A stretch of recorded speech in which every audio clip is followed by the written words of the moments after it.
We have Emily de Vinagracia, whose husband was a passenger on one of the trains. Emily, can you hear me? Yes, I can hear you, Monica. First of all, how is your husband? He's okay, not seriously injured.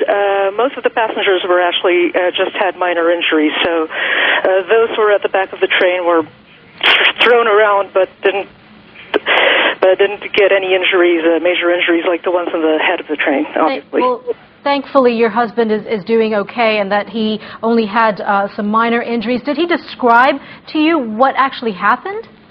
Well, he gave me a call about 8 minutes after it happened, and a lot of them, this was a commuter train because a lot of people take this train to reach Brussels at around 9 o'clock when the workday starts. And so it was a full train, and he was actually asleep when it happened, and then when the impact came, they were all thrown around, so, people hit the walls, the tables in front of them, that sort of thing, and then they didn't hear anything much after that, and then it was only later on that they realized that there had been a crash.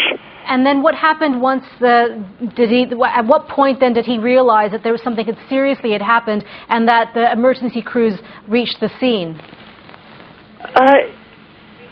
It took them something like 30 minutes, I think, for the crews to come in, actually.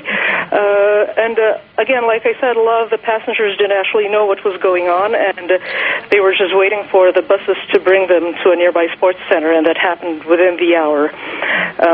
But they didn't know that he was actually getting the news from me because they didn't know much on their side, and it was all a bit disorganized, obviously, because nobody expected this sort of thing to happen. Yeah. They were brought to a local sports center, and the ones who had minor injuries and the walking wounded were basically not high on the priority list, considering that there were a lot of other passengers with more serious injuries.